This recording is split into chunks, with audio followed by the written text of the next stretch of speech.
Okay. Palapakan natin ang Panginoon. Ang gusto ko ipakilala sa inyo ay isang bagong ministry. Papakilala ko ang ministry ko. May kinalaman sa training sa pamilya, training sa iglesia, training sa mga young people. Okay? So, patawagin ko yung susunod, sister. Kasi ipakilala ka na lang. Para ma-train kayo mag-testify.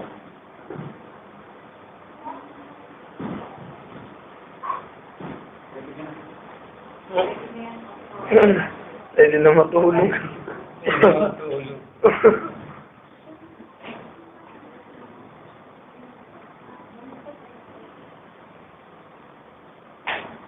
Boy, tingnan mo nga sa likod dito, boy. Tingnan mo yung camera sa likod kung anong pixel na ito. May nakalagay. Ano? Ano? 1.2 million. Ha? 1.2 million. 1.3. Ang ganda. Sabi dito, the following message is for the brother Ay. on Tuesday 19 December 2006. The Bible says, Uy, boy. Sorry.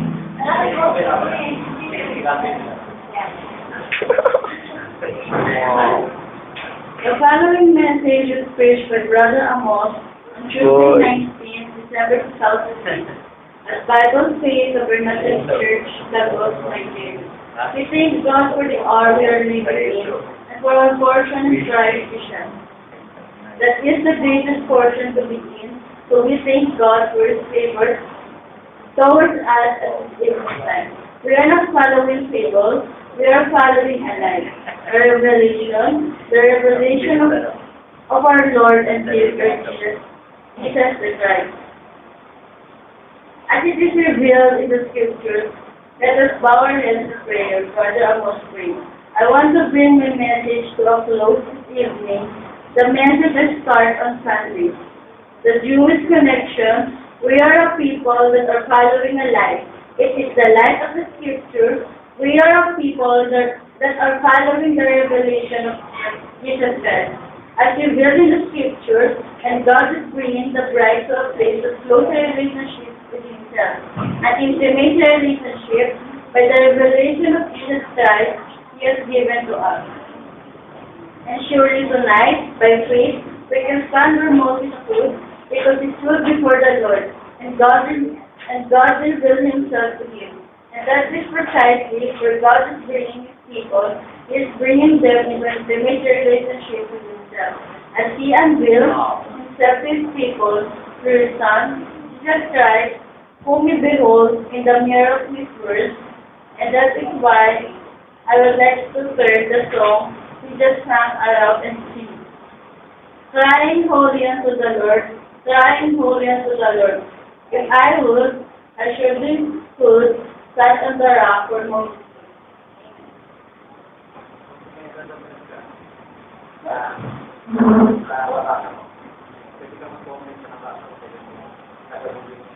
Reflection.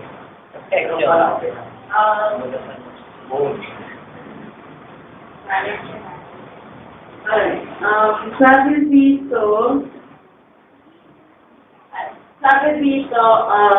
ito ay hindi fable. Ibig sabihin, hindi ito yung fantasy na nababasa natin or something na para bang yung mga something na nababasa natin sa mga fiction book.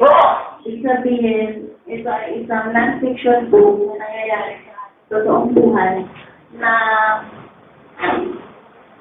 sinasabi dito na hindi tayo sumusunod sa mga fiction kasi hindi naman siya totoo at wala siyang pagsubay. Wala siyang katotohanan kung totoo ba siya o hindi. Kaya sabi dito, ang pinafollow natin ay ilaw na ito talaga ang ito ang ilaw ang pinafollow natin, ang ilaw ng Panginoon na kahit kailanman, kahit anong problema natin, lagi siya nandiyan para sa atin. para gabayan tayo na ang laging sinasabi sa amin ni Reverend na lagi kami magdadasal, na lagi kami magbabay, lagi kami mag-iinis, lagi kami magdadasal. And kailangan naman pakinggan lahat ng nagsasalita kung tama ba o mali yung sinasabi nila. Dapat alam namin sa sarili namin paano kami mag-iinis sa mga salita ng mga pastor. Paano kami mag-God forbid sa mga hindi naman pala totoo? At paano kami magbabay sa tuwing bago kami umalis ng bahay? Kaya sa amin, napaka-thankful namin kasi since bata kami, nagabayan na kami ni Reverend kung paano namin makikita yung ilaw namin.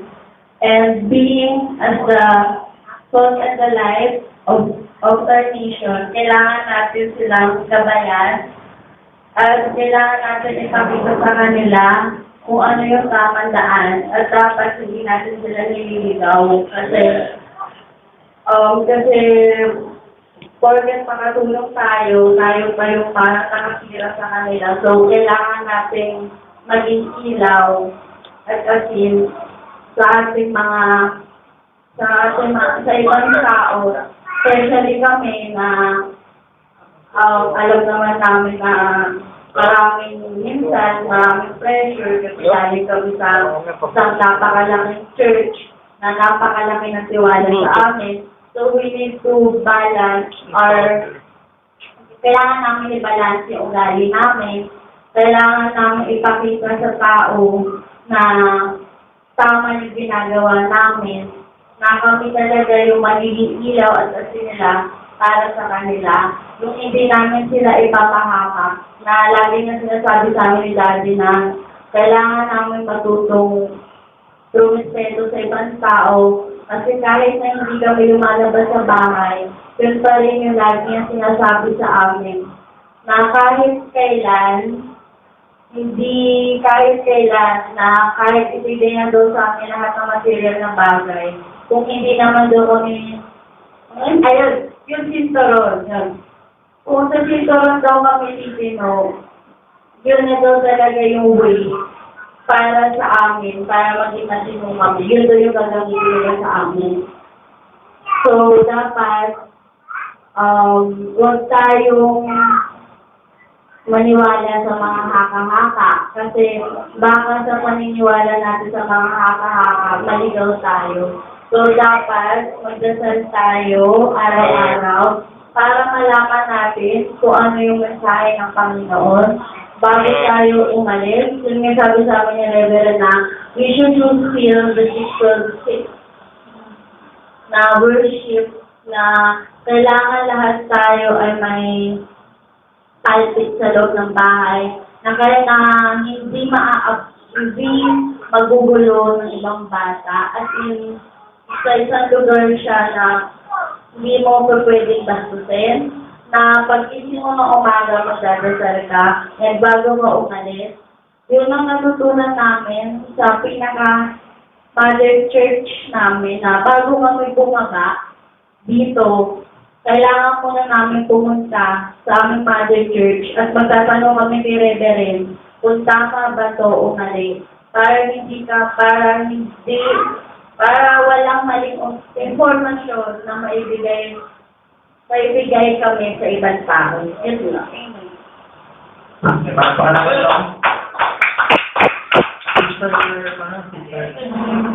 Geraldine? Jerica. Jerica. Brother Joshua. Brother Joshua. Yan ang pili mong report. Ako yung last ka na. Sige, ito lang kasunod. Brother Joshua. Yung tinestify ni sister, may booklet. Yung booklet binasa, no? Pero marami pala siyang tinuro papa niya na naalala niya, nilabas niya. Itong kailangan natin mag-develop sa anak natin. Kailangan sila maging, kahit inutusan lang natin, pwede siya maging sila taga-witness natin. Pero saan, anong kalagayan? Yun nga yung training na gusto ko sana i-propose. Pero anyway, tuloy mo na si Carlos yun.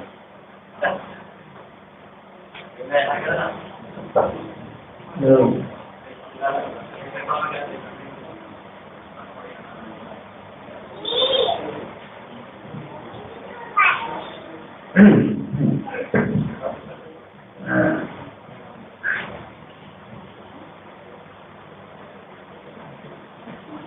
Hello, I am Joshua, Brother Joshua.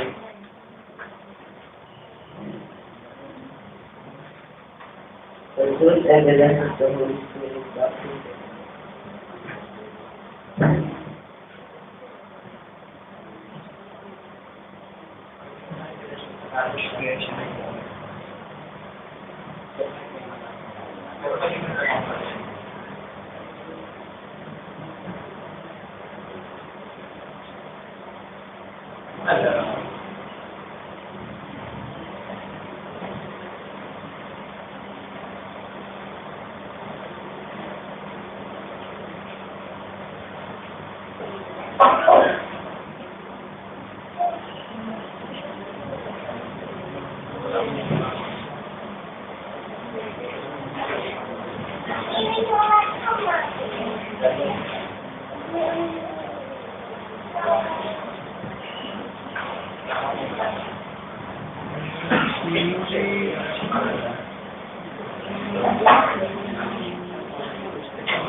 So, notice the statement, but seeing you push is from you, and judge yourself unworthy or of everlasting life.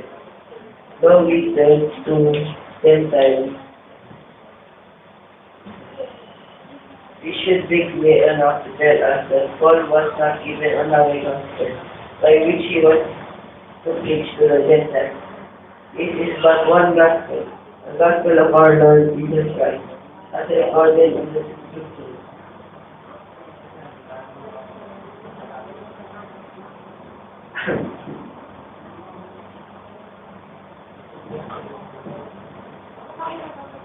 Napansin, makasulat.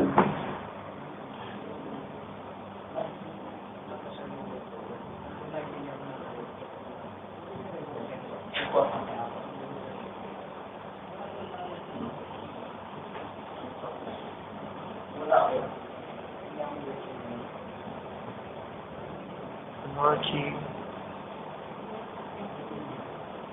Amen. Okay. Anyway, napansin niyo, no? May mga bata nakakabasa, may mga bata hindi nakakabasa. Pero wag nakapasok ng school yan, nakakabasa. Sayang naman, pinapasok niya sa school, di ba? Gamitin niyo yung karunungan nila magbasa para magbasa ng mensahe tungkol sa Diyos. Ngayon, pagbasa nila, siyempre, first time ko eh. hindi niya agad maitagalog. Eh, paano kung araw-araw? Alam niyo ba sa Biblia, araw-araw, inutos ng Diyos na yung mga magulang, inutosan ng Diyos yung mga magulang, araw-araw, ipapareport yung anak nila. So, kung nangyari yan araw-araw, siguro, sandali lang niya exhort yan. Magiging exhorter siya. Ano nangyari sa iglesia kung lahat ng pamilya gano'n? Magiging malwalhasing iglesia. So, itong pahayag na ito, binigay ng Diyos sa akin 2002. So, from 2002 hanggang ngayon, maraming pang ibang pinahayagan Diyos na kinalaman sa pag-boyfriend, girlfriend, sa mga kabataan, na kinalaman sa anong dapat gawin mga mag-asawa, sa pamilya, sa iglesia. Ano ba yung mataas na atas ng pagsamba? Maraming ibang topic. So, pero siyempre, hindi ko kaya ibahagi yan lahat sa isang kukuhan. Kailangan talaga regular na class yan. Nasa-suggest ko ka, Pastor, hukom class. So, patawagin ko yung huling magbabasa at kung sakali, baka ma-i-report. Pagkatapos kung mabasa, kung kaya mong ikwento yung naintindihan mo, kwento mo.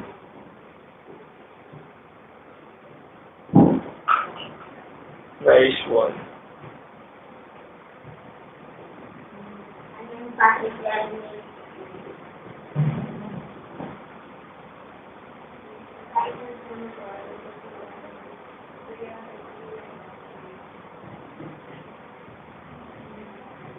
Faith in God and the Vision of God, Part 1. The following meditation is by Brother Amos on Saturday, 24th April 2010.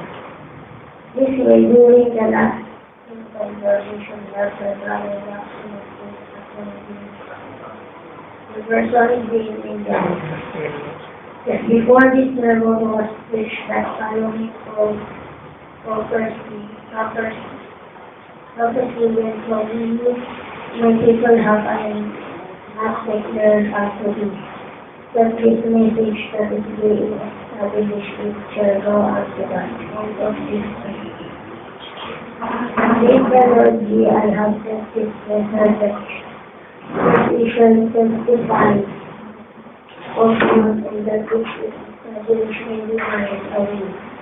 It is not in my hands, really, it is possible that I have no about I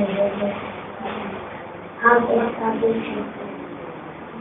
Nothing shall come out in this is for each man's vanity through the matter through fire.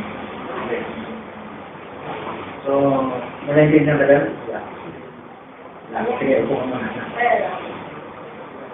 Alam nyo, sa umpisa, siyempre, hindi pa naiintindihan. Pero kung nasanay, katagalan, maganda yan pag may naiintindihan.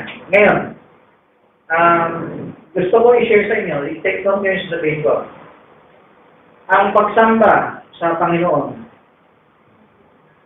sa original, Acts 2:42, nagsisharing sila bahay-bahay. Ang puso nila may mga tanong, may mga kauhawan. Okay, noon, bahay-bahay pa sila, wala silang kapilya, wala silang pulpito, wala silang musical instruments, at maaaring hindi pa sila lagi nagkakantahan. Kasi pag nagtipon sila sa bahay-bahay, pag-uusapan nila yung Apostles' Doctrine. Acts 2:42, tingnan niya. They continued steadfastly in the Apostles' Doctrine. Mamaya,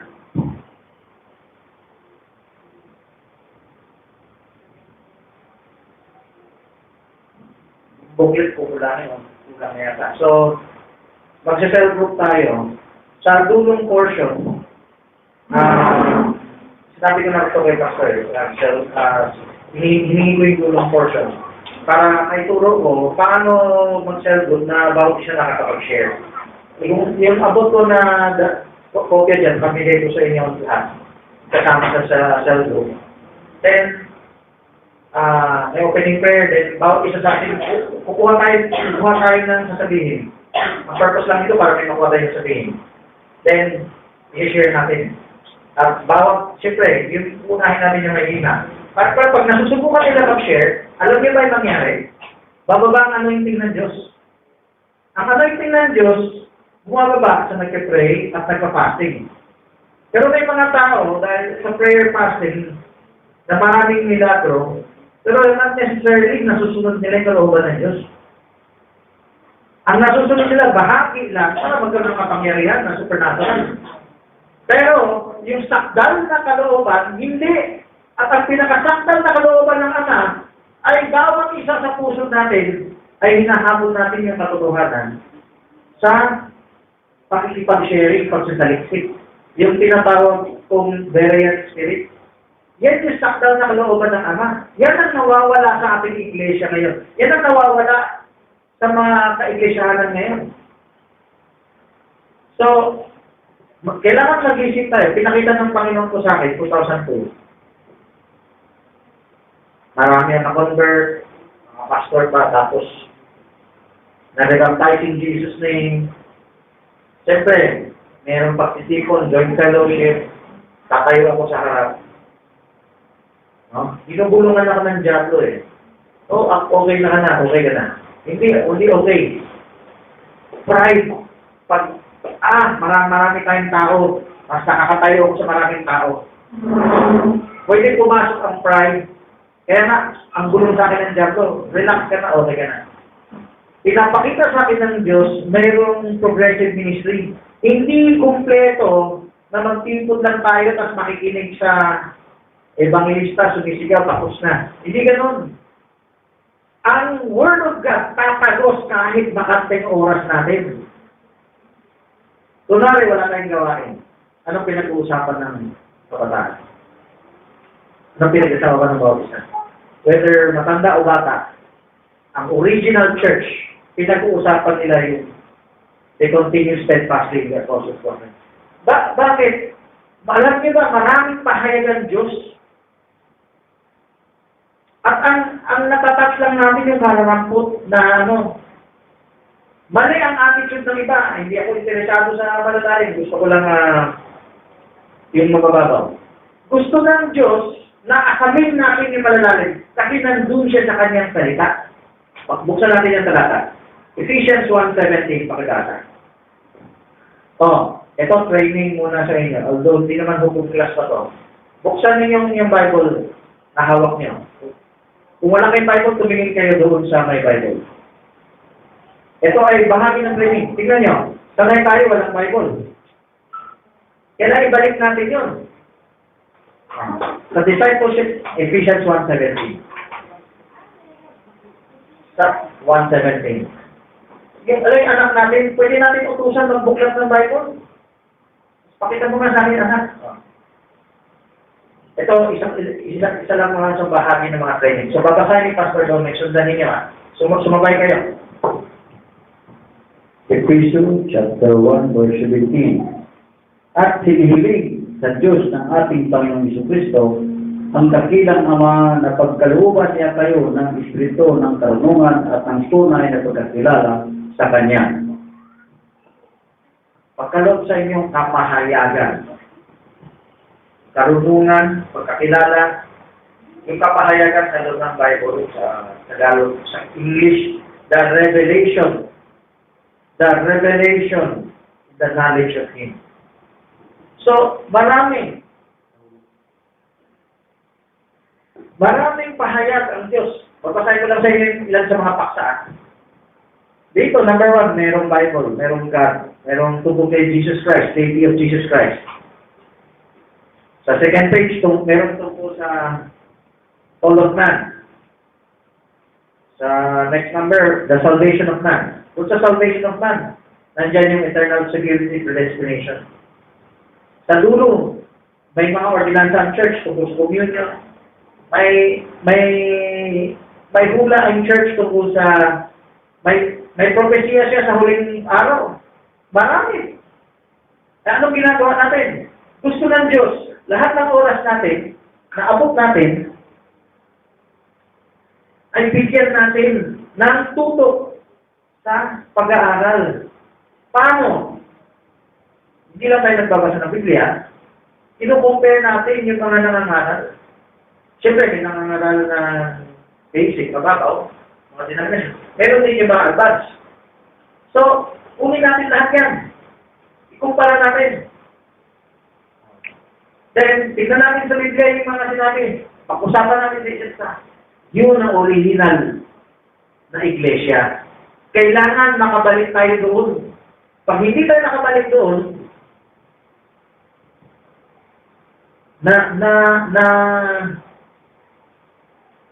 nalilibang lang tayo sa traditional na pagsamba. Ano yung traditional? Dadalo, makikinig. Kung may problema, iiyak, mananalangin, magpapapray over. At bibigay ng kapo, tapos na. Uwian na. Pag uwian na, wala na. Ano yan, di pala lang namin sa story ko, doesn't matter kung gano'ng kaganda yung nag-preach. Kailangan bawat isang mananampalataya may tanong sa Panginoon. Meron siyang kauhawan. Hindi natin mapipilit sa anak natin yan. Hindi natin mapipilit sa tauhan natin yan. Pero, pwede natin iutos sa anak natin. Anak, paki-report nga nito. Si pastor nag-preach, anak, paki-take note niya. Kwento mo sa akin mamaya. Oh. Yan na lang yung galang na ipakita mo sa akin. Yan na lang yung kandili. Konsuelo na ibigay mo sa akin. Nakapalit ng pagtaguyod ka sa'yo. Anak, i-report mo sa akin yung finish ka na. It doesn't mean na wala yung tatay sa fellowship. Kahit na yung tatay sa fellowship, kagalakan ng magulang na may vision dito, may panginain dito na ang kanyang anak ay lumalago din sa Panginoon. Eh bakit may exam sa eskwelahan? Alam naman ng teacher sagot sa exam, bakit pa niya tinatanong sa bata? Pinapareport sa bata? Kasi gusto nila, ang purpose niya yung bata, matuto. Ganun din tayo. Meron tayong abot na hindi nila abot. Pero hindi pa sila magpupusa. Nakasunod sa Bible, ang sinturon, binanggit ni Sister yung sinturon. Ang sinturon para sa pagsasanay ng anak yan. Anong klaseng pagsasanay? Malawak itong pagsasanay. Pero, kung diretsuhin ko, hindi pa perya ng ating anak, pwede natin sila i-trace sa pagiging perya. Isa na to yung pag-report. Mamaya, ipagkat ko yung oras ko, itutuloy ko na lang sa dulo para sa pag-share natin. Okay?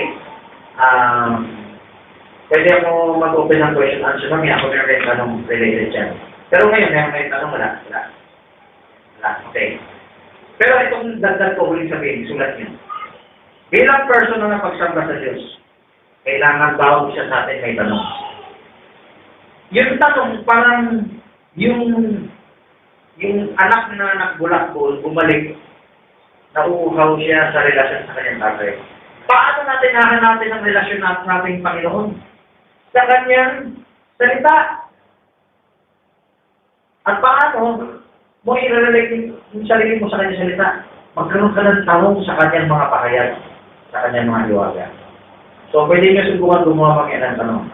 So, bago ako magpa-cell group, tuturing pamamaraan na cell group, ay pwede tayo mag-question answer ngayon. Pinabalik ko muna sa ating MC. Palapakan natin ang Panginoon. Ang buong linggo na ipinatahod sa amin ng ating Panginoon, nagpapasalamat po sa lahat po ng blessing. Sa pagprotekta po at pagkabaya po sa amin sa araw-araw po. Thank you.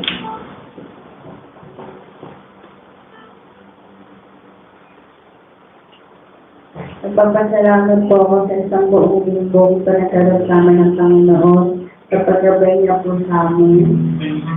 Sa isang buong linggo po hindi kami nagsasakit at sa lahat po ng biyaya ay panagkalabot po sa amin. Bless you, Amen. Nagpapasalamat po ako sa isang buong linggong pagkabay at pagkabay sa amin. Sa amin ng Panginoon, hindi niya po kami hinahayaang makasakit. Pasasalamat din po ako sa isang buong linggong blessing na binigay sa amin.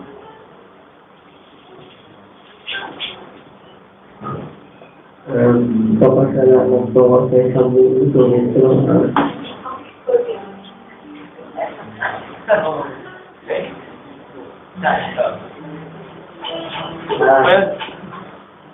Papasalamat ako sa isang buong ito.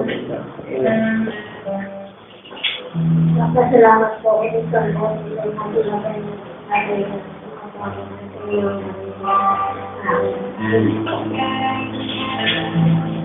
Nagpapasalamat ako sa Panginoon na tayo laging nagkakaroon ng sigla na gampanan ng ating pagpurin sa Kanya.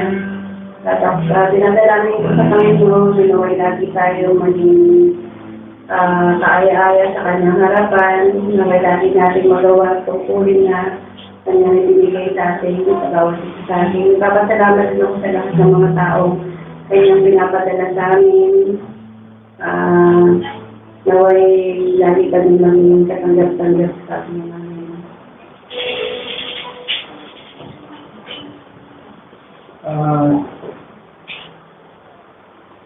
paalala lang, so sanang banggitin sa inyo, mainam na habang may worship pa, huwag kayong lalabas at mag-uusap ng lalabas. Piliin nyo na matapos ang worship para yung regalo ninyo makuha nyo. Amen. Huwag kayong magpadala sa nararamdaman ninyo na pinapalantan sa inyo na gusto ko lumabas, gusto ko makipag-usap sa labas. Kaya sa matter of choice pakiusap ko lang. Kasi kung ano ang pipiliin mo, yun ang magiging ikaw. Ang desenyo. Kaya ang bullshit, marimili ka. Sa matter of choice. Kaalala ko lang sa inyo ito. Hindi yan basta, parang di ba katoliko, pagkatapos pumasok, lalabas na naman. Yun lang, pinokorek eh. Amen. Ito hindi ito yung paalala. Para lang malaman ninyo na bakit ba nagkaganto ang buhay ko? Dahil sa pinili mo. Kaya ka pinagpala, dahil pinili mo ito papala. Amen. Amen. At bakit ka naging pinili mo kasi may pinili ka. Amen. Kaya nga, please, iwan. Ito yung paalala ko man, bilang ko pamahal sa inyo. Para maging maayos kayo. Amen. Okay na yung matungkol kayo dyan eh. Talagang bumibili ng katawan nyo duman eh. Pero yung pipiliin nyo lumabas, hindi katapos. Hanggang pwede mo yung gagawin. Dahil kayo ang simbahan. Hindi ito. Tao na ang sinukurik eh. Amen. Paalala ko lang. Amen. Kaya kung gusto yung mabuo ang pamilya ninyo, piliin ninyo yung mabubuo kayo. Hindi yung maligaya kayo, tapos pag di na maligaya, malungkot na. Amen. So piliin natin mabuo at may panaan kung paano mabuo. Amen. Hindi yan mabubuo dahil may gusto ka. Mabubuo yan dahil may mensahe. Ang mensahe ang bubuo sa pamilya. Amen. Hindi sa piling. Hindi dahil mahal ko ang tao ko, mahal ko mga anak ko, pero yung mensahe, hindi namin yung bumubuo. Please be wise now. Identify na eh. Identify na ang galaw. I want you to remember the essence of the present. Pakiusap lang. Amen. Ito ay pakiusap, hindi ito utos. It's a choice. Amen. This is not a command, but it is a request. Pero mainam. Sa Bible ko, hindi lang mabuti at masama. Mayroon din nakasulat, mainam at mas mainam. Yan, diba mainam na nagbibigay ang magulang ninyo, pero mas mainam.